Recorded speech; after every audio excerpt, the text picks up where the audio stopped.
trotte, c'est le tourbillon permanent des auteurs. Pour moi, éditeur, c'est pas fabriquer des livres. Éditeur, c'est donner un sens à un projet d'écriture d'un auteur, tout en lui donnant sa propre sensibilité. Je suis revenu à un texte que j'ai écrit, moi, il y a longtemps, un poème qui disait « J'ai dans la tête des mots qui trottent et qui m'embêtent ».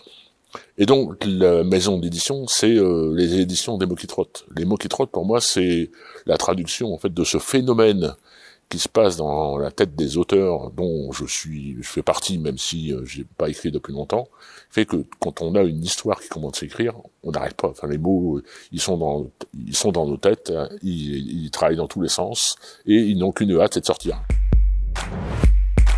Il en faut une. Alors, on m'a critiqué, mais j'assume, je n'en ai pas. Pour moi, c'est un travail, je travaille au coup de cœur. Je reçois, comme beaucoup de mes confrères, des dizaines de manuscrits par mois. De temps en temps, j'en pioche un, et si ça me dit, j'y vais.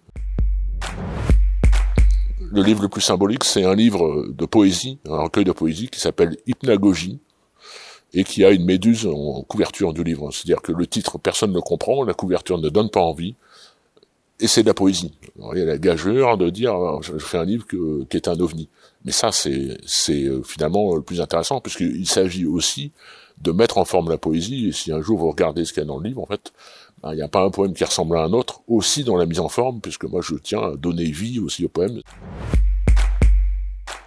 C'est quand je livre le livre à l'auteur, et comme je disais, je travaille beaucoup avec des primo-auteurs, donc des gens qui n'ont jamais fait de livre.